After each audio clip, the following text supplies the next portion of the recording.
তারিখ থেকে মোটামুটি অগস্টের 6 তারিখ পর্যন্ত বিএনপির অনেকগুলো প্রোগ্রাম হয়েছে।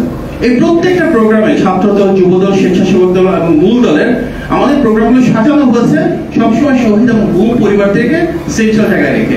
প্রত্যেকটা প্রোগ্রামে এই পরিবারগুলোকে সর্বোচ্চ আন্তরিকতার সাথে সর্বোচ্চ সম্মান দেওয়া হয়েছে। আমরা নিশ্চিত করতে চেয়েছি সবাই যেন আসেন, আমরা ওনাদের কথা শুনি, কারণ আজকে এই ফ্যাসিবাদ মুক্ত বাংলাদেশের জন্য সবচেয়ে বেশি ত্যাগ এবং সংগ্রাম ওনারাই করেছেন, সবচেয়ে বেশি তিতিক্ষা এবং বিসর্জন ওনারা দিয়েছেন। সেই উপলব্ধি থেকেই আমরা বলছি ইনশাআল্লাহ ভবিষ্যৎ বাংলাদেশেও যদি আমরা রাষ্ট্র পরিচালনার সুযোগ পাই, আমাদের নেতা জনাব তারেক রহমান বলেছেন 3টা মৌলিক ভিত্তি আমরা চাই: মানবাধিকার, আইনের অনুশাসন এবং বাক স্বাধীনতা। যদি আমরা এই 3টা বিষয় নিশ্চিত করতে পারি, তার জন্য প্রয়োজনীয় সংস্কার কাজ অবশ্যই আমাদেরকে করতে হবে। রাষ্ট্র কাঠামোতে, রাষ্ট্রীয় প্রতিষ্ঠানগুলোতে আমরা প্রয়োজনীয় সংস্কার যেমন করব, এর পাশাপাশি আমাদের এই যে গুম খুন যা হয়েছে তার অবশ্যই বিচার প্রয়োজন। শুধু বিচার না, ন্যায় বিচার প্রয়োজন। যারা অপরাধী তারা যেন আইনের আওতায় আসেন, যারা নিরপরাধী তারা যেন অযথা হেনস্থার শিকার না হন।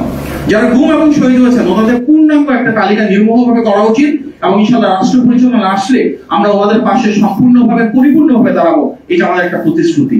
সব মিলে কতজন মানুষ গুম হয়েছেন যাদের এখন আমরা ফেরত পাই নাই, বা কতজন মানুষ শহীদ হয়েছেন, হয়তো সংখ্যাটা 6000, 7000, এখন আমরা কোনো পূর্ণাঙ্গ তালিকাটা পাইনি। সেই তালিকাটা করা প্রয়োজন এবং যে দেশের বাজেট 8 লক্ষ কোটি টাকা, কত টাকা লাগবে এই পরিবারগুলোর পাশে দাঁড়াতে রাষ্ট্রীয়ভাবে, কেন আমরা সেই উদ্যোগ দেখছি না?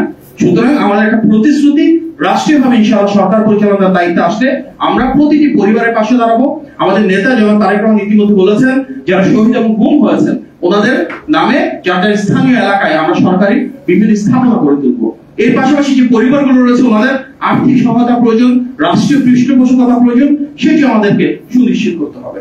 সুতরাং ভাইয়েরা, বোনেরা, যে বাংলাদেশ আমরা আজকে পেয়েছি অনেকটা ফ্যাসিবাদ মুক্ত, তার পিছনে যে মানুষগুলো ত্যাগ সংগ্রাম, সেই উপলব্ধির মাধ্যমে তাদের আবেগ এবং আকাঙ্ক্ষাকে ধারণ করি আগামী ভিন্ন মত ভিন্ন থাকতে আমরা বিশ্বাস করি সবার বাংলাদেশ এটি কথার কথা না, এটি আমাদের কাজে প্রমাণ করতে হবে এবং কাজে একটা নির্দিষ্ট রাজনৈতিক দল না। আজকে যারা আমরা আছি আমরা সবাইকে এক হয়ে রাজনৈতিক স্বার্থের ঊর্ধ্বে উঠে দেশের স্বার্থে একযোগে কাজ করতে হবে। ধন্যবাদ। আসসালামু আলাইকুম।